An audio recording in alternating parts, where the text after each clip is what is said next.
સિંહાસન 32 કે 32 પુતળીની વાર્તાઓ તમે જરૂર સાંભળી હશે. આજે આપણે આ 32 પુતળીની વાર્તાઓ પૈકીની જ એક વાર્તા સાંભળવાના છીએ. એકવાર રાજા ભોજ સિંહાસન ઉપર બેસવાની તૈયારી કરતા હતા અને સિંહાસનમાંથી અવાજ આવ્યો. પુતળી બોલી, રાજા ભોજ, તું આ સિંહાસન ઉપર બેસવા માટે યોગ્ય નથી. રાજા વિક્રમ જ આ સિંહાસન ઉપર બેસી શકે. એમના પરોપકારની એક વાર્તા કહું છું, એ તું સાંભળ. રાજા ભોજ સિંહાસનની સામે તાકી રહ્યા અને આગળ પગ મૂકવાની હિંમત ન કરી અને પુતળીએ નવી વાર્તા કહેવાની શરૂઆત કરી. માળવામાં ગુંદાવતી નામનું નગર હતું. એના રાજા નરસિંહ. નરસિંહને એક પુત્રી હતી. આ પુત્રીનું નામ હતું રૂપાવતી. રૂપનો અંબાર. એની ભ્રમરો ધનુષ્ય જેવી, પાપણ ભવરાની પાંખ જેવી, ડોક કબૂતર જેવી, કમળ જેવા એના ગાલ, પોપટની ચાંચ જેવું એનું નાક, હણી જેવી એની અણીયાળી આંખો. રૂપાવતી 20 વર્ષની થઈ. એને ભણાવવા માટે એક પંડિત રાખ્યો. એનું નામ વિદ્યાનિધિ. શાસ્ત્રો વંદના પ્રખર પંડિત હતા. 65 વર્ષની એમની ઉંમર હતી.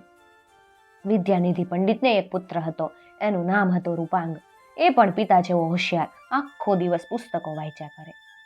એક દિવસ વિદ્યાનિધિ મહેલમાં આવ્યા. રૂપાવતીને ભણાવવા માટે. એમના હાથમાં એક પુસ્તક હતું. રૂપાવતી આ પુસ્તક વાંચવા માંગ્યું. વિદ્યાનિધિ ગયા પછી રૂપાવતી પુસ્તકના પાના ફેરવતી હતી. એમાં એક પત્ર હતો. રૂપાવતીએ વાંચવા લાગી. એમાં લખ્યું હતું, પ્રથમ પાણી કે પવન, પ્રથમ મનુષ્ય કે મન, પ્રથમ વૃક્ષ કે બીજ, પ્રથમ ઘણ કે એરણ. આ પત્રમાં સમસ્યાઓ હતી. રૂપાવતીને થયું કે આ લખનાર મહાન બુદ્ધિશાળી હોવો જોઈએ. રૂપાવતીએ તેની કસોટી કરવાનો વિચાર કર્યો. એણે એક પત્ર લખ્યો.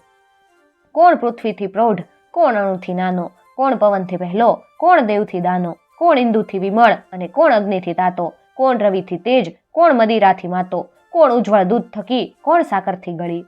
રૂપાવતી પણ બુદ્ધિશાળી હતી. તેણે આ પત્ર પુસ્તકમાં મૂક્યો. બીજા દિવસે પુસ્તક પંડિતને આપ્યું. વિદ્યાનિધિ ઘરે આવ્યા. પુસ્તક ગોખલામાં મૂક્યું. રૂપાંગે આ પુસ્તક વાંચવા લીધું. એમાં એક પત્ર, છોકરીના અક્ષરો પણ મોતીના દાણા જેવા. પત્રમાં સમસ્યાઓ હતી. રૂપાંગ આ સમસ્યાના જવાબ લખવા બેઠો. અવનીથી મોટું નીર, અણુથી લોભી નાનો, પવનથી પહેલું મન અને વિવેક દેવથી દાનો, ચંદ્રથી નિર્મળ નીર, ક્રોધ અગ્નિથી તાતો, તેજ રવિથી નેત્રનું, અમલ મદિરાથી માતો, દૂધથી ઉજ્જવળ જશ, ગરેજ સાકરથી ગળી. સમસ્યાના જવાબ લખ્યા પછી એણે પુસ્તકમાં મૂક્યા.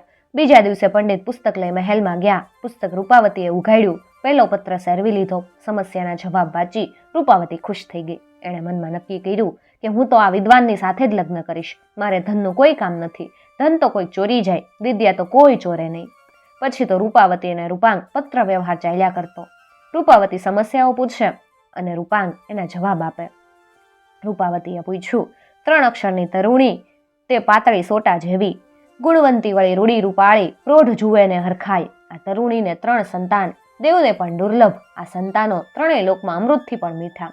શેરડી, એને 3 સંતાન, ગોળ, સાકર અને ખાંડ. રૂપાંગે જવાબ આપ્યો. રૂપાવતીએ ફરી પ્રશ્ન પૂછ્યો. એ પણ પત્ર લખીને. 3 અક્ષરનું નામ, 2 લાંબા હાથ, પણ એને આંગળીઓ નથી, માથા વિનાનું શરીર, એને પગ નથી, છતાં ધરતીથી અધ્ધર ચાલે, એના વિના તમને ચાલતું નથી. ડગલો. રૂપાંગે જવાબ આપ્યો. આમ બંને વચ્ચે પત્રોની આપલે થાય. રૂપાવતી પ્રશ્નો પૂછે, રૂપાંગ એના જવાબ આપે. રૂપાવતીને રૂપાંગ ગમી ગયો. એને રૂપાંગને જોયો નહોતો. મળવાની તાલાવેલી લાગી અને રૂપાવતીએ પત્ર લખ્યો, તમે એક વખત મહેલમાં આવો, મને મળી જાઓ. તમે નહીં આવો તો હું આપઘાત કરીશ. એનું તમને પાપ લાગશે. રૂપાંગે પત્ર વાંચ્યો. એ ચમકી ગયો. રાજાને ખબર પડે તો ફાંસી લટકાવે. મહેલમાં ન જાય અને રૂપાવતી આપઘાત કરે તો પાપ લાગે. એ મનમાં ને મનમાં પસ્તાવો થતો હતો કે સમસ્યાઓ લખી આપવામાં એણે ભૂલ કરી છે. પરિણામ એવું આવશે એની કલ્પના એને નહોતી. છતાં હિંમત રાખી અને મહેલમાં ગયો. રૂપાવતી ઝરૂખામાં બેઠી હતી. દોડતી દાસી આવી રૂપાંગને રૂપાવતીના ઓરડામાં લઈ ગઈ. રૂપાવતીએ પ્રેમથી સત્કાર કર્યો. બેસવા માટે આસન આપ્યું અને પછી એ બોલી, રૂપાંગ, તમે મારી સાથે લગ્ન કરો. મારે ધનવાન નહીં પણ બુદ્ધિવાન પતિ જોઈએ છે. મારે મન શ્રી કૃષ્ણ છો, રામ છો, નળ રાજા છો અને એ તમે જ છો. રૂપાંગ તો થરથર ધ્રુજતો હતો.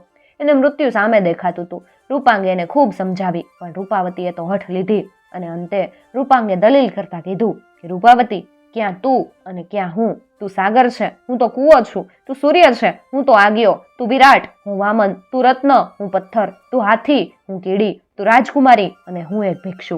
આપણો કોઈ રીતે મેળ ન થાય. રૂપાંગ ઊભો થયો. એ ચાલવા જતો હતો ત્યાં રૂપાવતીએ હાથ પકડી લીધો. એ બોલી, હવે એકલા ન જવાય, મને સાથે લઈ લ્યો. તમને મારા પિતાનો ડર છે ને, પણ મારામાં જીવ હશે ને ત્યાં સુધી હું તમારું રક્ષણ કરીશ. રૂપાંગમાં હિંમત આવી. એણે રૂપાવતીની વાત કબૂલ કરી. બંને ઈશ્વરની સાક્ષીએ લગ્ન કર્યા, ગાંધર્વ લગ્ન. બીજા કોઈને આ લગ્નની જાણ નહોતી. પછી તો રાત્રિના રૂપાંગ મહેલમાં લપાતો છુપાતો આવે, રૂપાવતી સાથે વાતો કરે, એકબીજાને સમસ્યા પૂછે અને મોજ કરે. રૂપાવતી સમસ્યા પૂછે, નવગ્રહમાં બીજું નામ કામ કરે કાસદનું, તાપ દુઃખ હરે, એનો જશ જગતમાં અમર છે. એ શું બોલો? ચંદ્ર. રૂપાંગ તરત બોલે. રૂપાવતી બીજું પૂછે, રૂપાળા દાણા છે, ગોળ ઉજળું અંગ છે, એને પંખી ખાતા નથી, એની ખેતી થતી નથી, એને જોઈને સ્ત્રીઓ ખુશ થાય છે, પુરુષનું માન વધે છે. એ શું? મોતી. રૂપાંગ બોલ્યો. રૂપવતીએ ફરીવાર પૂછ્યું. સુંદર સરોવર છે, નિર્મળ નીરથી ભરેલું, કોઈ એનું પાણી પીતું નથી, પંખી પણ એને કિનારે બેસતા નથી, છતાં નાના મોટા નર નારી બાળકો એની સામે જુએ છે અને હરખાય છે. દર્પણ. રૂપાંગે જવાબ આપ્યો.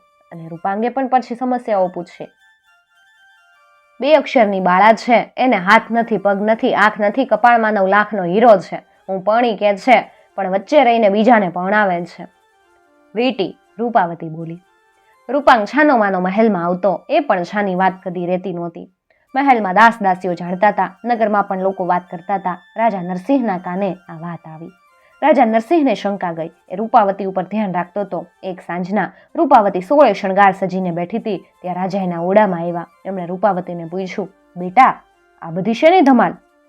રૂપાવતી તો ચતુર હતી, એણે તરત જવાબ આપ્યો, આજે આપનો જન્મદિવસ છે, હું બ્રાહ્મણોને દાન આપું છું, આપનું આયુષ્ય વધે એવા આશીર્વાદ બ્રાહ્મણો પાસે માંગુ છું.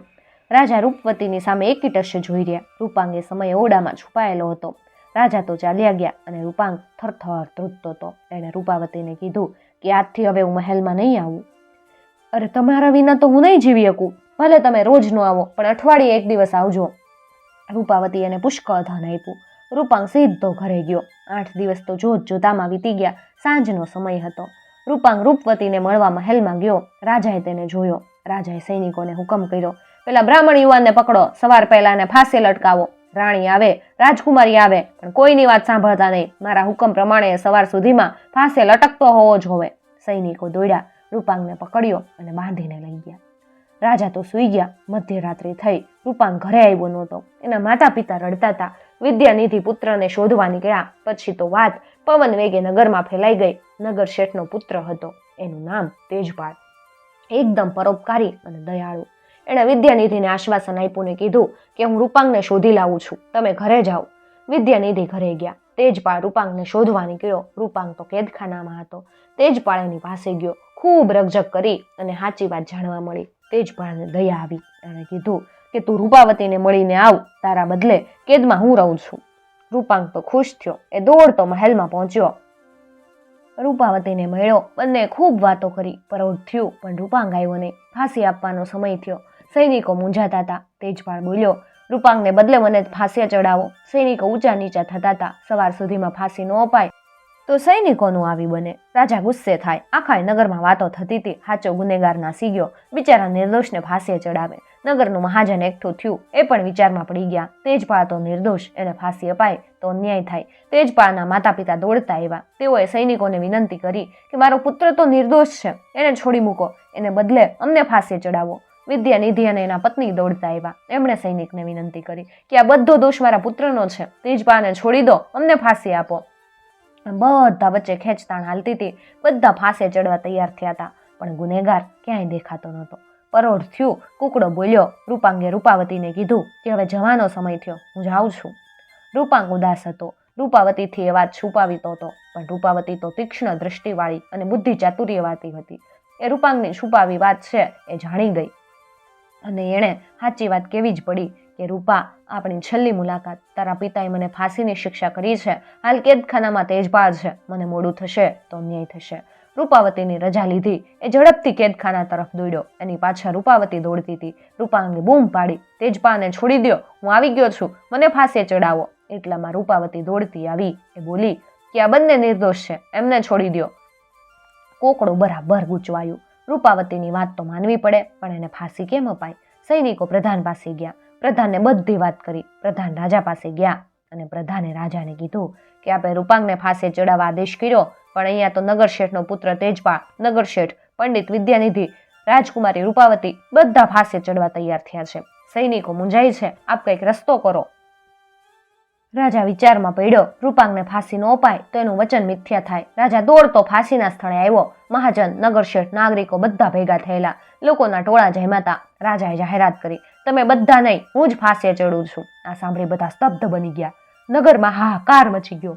એવામાં રાજા વિક્રમ ત્યાં આવી પહોંચ્યા. તેઓ જગન્નાથની યાત્રા કરવા ગયા હતા. રાજા વિક્રમે લોકોનું ટોળું જોયું. ત્યાં પહોંચ્યા, વાત સાંભળી અને બોલ્યા, આ નગરના લોકો તો પરોપકારી છે, બીજાના માટે મરવા તૈયાર થયા છે. રાજા વિક્રમ ફાંસી પાસે પહોંચ્યા અને બોલ્યા કે મને ફાંસે ચડાવો. આ સાંભળી બધાને નવાઈ લાગી. આ અજાણ્યો માણસ ફાંસે લટકવા તૈયાર થયો. બધા લોકો વિક્રમને જોતા હતા. દેવના જેવું એમનું તેજ હતું. રાજાએ તેને પૂછ્યું, ભાઈ તમે કોણ છો ને ફાંસી શા માટે ચડવું છે? ભાઈ, આ બધા નિર્દોષ માણસો છે, એમને ફાંસી આપશો તો પ્રજા સહન નહીં કરે, એનું પરિણામ તમારે ભોગવવું પડશે. રાજા વિક્રમે વિનંતી કરી, તું આ રાજ્યની ચિંતા ન કર, મારા હુકમનું પાલન થવું જ જોઈએ, અને તું અજાણ્યો મુસાફર છે, તને કેમ ફાંસી અપાય? તો મને 8 દિવસનો સમય આપો, મારા ગુરુને પૂછીને આવું, તમારું વચન રહે અને નિર્દોષને ફાંસી ન મળે એનો રસ્તો શોધી લાવું. રાજા વિક્રમે વિનંતી કરી. નરસિંહે વિક્રમની વાત મંજૂર રાખી. ફાંસી આપવાનું બંધ રાખ્યું. રાજા વિક્રમ ગુરુને મળવા હાલતા થયા. હિમાલય તરફનો રસ્તો લીધો. રસ્તામાં એક લાંબો આંબો આવ્યો. આંબો સુંદર પાકી કેરીથી લચી પડેલો. રાજાએ એક કેરી તોડવા હાથ લંબાવ્યો, પણ આંબાએ રાજાને અટકાવ્યાને કીધું કે મારા ફળ દેખાવમાં સારા છે, પણ એ ખાવા લાયક નથી, એમાં ઝેર છે, એનો કોઈ ઉપાય બતાવો. વિક્રમે કીધું કે હું મારા ગુરુને પૂછી જઈશ. રાજા વિક્રમ ત્યાંથી આગળ ચાલ્યા. રસ્તામાં એક કૂવો આવ્યો. રાજાને ખૂબ તરસ લાગી હતી. પાણી પીવાનો વિચાર કર્યો, પણ કૂવાએ રાજાને અટકાવ્યા અને કૂવો બોલ્યો, મારું પાણી પીશો નહીં, એમાં ઝેર છે, આનો કોઈ ઉપાય બતાવો. રાજાએ કીધું કે મારા ગુરુને પૂછી લઈશ. રાજા વિક્રમ આગળ હાલ્યા. રસ્તામાં એક સરોવર આવ્યું. સરોવરમાં એક મગર હતો. એ રાજા વિક્રમને ઓળખી ગયો. એણે રાજા વિક્રમને કીધું, રાજા વિક્રમ, મારા શરીરમાં વેદના થાય છે, જાણે વીછી ડંખ મારતા હોય એવું દુઃખ થાય, આનો ઉપાય બતાવો. ભાઈ, મારા ગુરુને પૂછીને આવું છું. સરોવરની પાળે એક વણિક બેઠો હતો. એ રડતો હતો. રાજા એની પાસે ગયા અને પૂછ્યું, ભાઈ શા માટે રડે છે? વણિક બોલ્યો, એક જોશીએ મને કીધું એક વાવ બંધાવો, ખૂબ પૈસા ખર્ચ્યા, વાવ ખોદાવી, પણ એમાં પાણી નથી આવતું. લોકો મને પાપી કહે છે, મને ધિક્કારે છે, એથી હું રડું છું. રાજાએ કીધું કે હું મારા ગુરુ પાસે જાઉં છું, હું ઉપાય શોધી લાવીશ. વિક્રમ આગળ ચાલતા થયા. તેઓ કૈલાસ પર્વત પાસે આવ્યા. ત્યાં એમના ગુરુ રહેતા. રાજા વિક્રમે વંદન કરીને કીધું કે ગુરુજી, રાજા નરસિંહનું વચન રહે, પણ નિર્દોષને ફાંસી ન મળે એવો ઉકેલ બતાવો.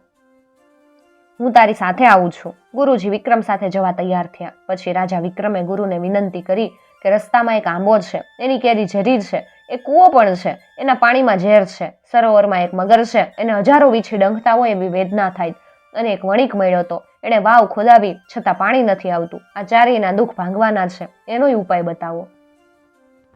ગુરુએ કીધું કે આંબાના થડમાં કંજૂસનું ધન છે, એ ધન દાનમાં આપી દે તો એના ફળ અમૃત જેવા મીઠા થાય. કૂવામાં એક સાપ રહે છે, એના મોઢામાં 4 રત્નો છે, પણ એ ચોરેલા છે. સાપને બહાર કાઢજે, કૂવાનું પાણી ગંગા જળ જેવું થશે. મગર મહાન પંડિત છે, એ વિદ્યાનો ભંડાર છે, આ વિદ્યા બીજાને આપે તો એના હૃદયને શાંતિ થાય.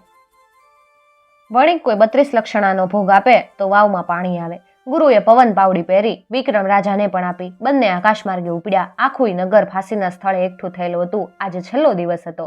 બધા રાજાની રાહ જોતા હતા. આકાશમાં ઘરઘરાટ થયો. થોડીક વારમાં 2 માણસો આકાશમાંથી નીચે આવ્યા. આ તો રાજા વિક્રમ અને એમના ગુરુજી. ગુરુજીએ રાજા નરસિંહને વંદન કર્યા.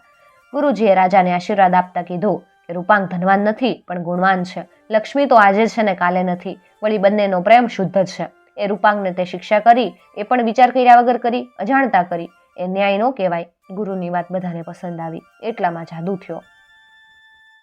ફાંસી અદ્રશ્ય અને ત્યાં ચોરી બની ગઈ. સોનાના સિંહાસન ગોઠવાયા. રાજા નરસિંહને નવાઈ લાગી. એને થયું કે આ કોઈ સામાન્ય માણસ નથી. એણે ઓળખાણ માંગી. રૂપાંગ અને રૂપાવતીના લગ્ન થયા. રૂપાંગના આનંદની કોઈ સીમા નહોતી. રૂપાવતી હરખમાં હતી. બંને રાજા વિક્રમના પગમાં પડ્યા. રાજાએ આશીર્વાદ આપ્યા. 5 ગામ રૂપાવતીને કન્યા દાનમાં આપ્યા.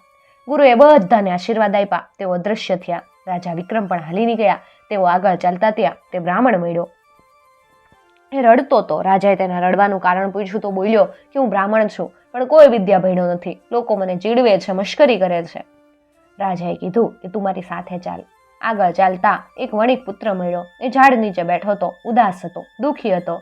રાજાએ તેની ચિંતાનું કારણ પૂછ્યું. એણે કીધું કે મારા લગ્ન લેવાયા છે, પણ મારા સસરાએ મેણું માર્યું. ઘેર ધર્મની ધજા બાંધો, પછી લગ્ન કરવા આવજો. હું એટલું બધું ધન ક્યાંથી લાવું? રાજાએ તેને આશ્વાસન આપ્યું. રમેશને પોતાની સાથે લીધો. રાજા વિક્રમ આંબા પાસે ગયા. એના મૂળમાં ખોજ્યું તો ધનના ચરુ હતા. રાજાએ આ ધન રમેશને આપ્યું અને કીધું કે આ ધન ધર્મના કામમાં વાપરજે. આંબાની કેરીઓ મીઠી મધ બની ગઈ. રમેશ તો ખુશ થતો થતો ઘરે ગયો. ત્યાંથી આગળ ચાલતા મગર પાસે આવ્યા. ભાઈ, તું મોટો પંડિત હતો, તે કોઈને વિદ્યા નથી શીખવી, તેથી તને પીડા થાય છે. તું તારી વિદ્યા આ બ્રાહ્મણને આપ તો તારું દુઃખ દૂર થાય. મગરે બધી વિદ્યા બ્રાહ્મણને આપી. બ્રાહ્મણ ખુશ થયો. પછી રાજા વિક્રમ કુવા પાસે આવ્યા. કુવામાં ઝેરી સાપ હતો. રાજાએ સાપને બહાર કાઢ્યો. કુવાનું પાણી મીઠું ટોપરા જેવું થઈ ગયું. સાપના મોઢામાં 4 રત્નો હતો. આ રત્નો રાજાએ લીધા. આ રત્નો દાનમાં આપી દીધા. રાજા વિક્રમ સરોવરને કાંઠે આવ્યા. વણિક નિરાશ થઈને બેઠો હતો. રાજાએ તેને કીધું કે કોઈ 32 લક્ષણાનો ભોગ આપ તો વાવમાં પાણી આવે. વણિક કે હું ક્યાં શોધવા જાઉં? રાજા વિક્રમ આપ જ 32 લક્ષણા છો. રાજાને થયું કે આને મારા ઉપર નજર છે. તેઓ વણિક સાથે વાવમાં આવ્યા. રાજા વાવમાં ઉતર્યા. હરસિદ્ધિ માતાને પ્રાર્થના કરીને કીધું, હે માં, મને સ્વીકારજે. આ વાવ પાણીથી છલકાવી દેજે. અને ખળખળ કરતું પાણી વાવમાં ફરી વળ્યું. માતાજીએ રાજા વિક્રમને ઉચકી લીધા. વણિકની બાજુમાં ઊભા રાખ્યા. વણિક રાજાના પગમાં પડ્યો. વણિક તો રાજી રાજી થઈ ગયો. રાજા વિક્રમ ઉજ્જૈન આવ્યા. નગરજનોએ રાજાનું સ્વાગત કર્યું. એવો યાત્રા પૂરી કરીને આવ્યા હતા. પુતળીએ વાર્તા પૂરી કરીને કીધું, રાજા, આવા પરોપકારી અને પરાક્રમી જે વિક્રમ રાજા હતા, એના જેવો કોઈ રાજા હોય, એના જેવા કોઈ કામ કરે તો જ એ આ સિંહાસન ઉપર બેસી શકે. અને પુતળી આકાશમાં ઉડી ગઈ. મિત્રો, આવી જ બીજી વાર્તાઓ સાંભળવા માટે ચેનલને જરૂરથી સબસ્ક્રાઇબ કરી અને સાથે આપેલું બેલ આઇકોન પ્રેસ કરજો, જેથી આવનાર નવા વિડીયોઝની નોટિફિકેશન સૌથી પહેલા તમને મળી શકે.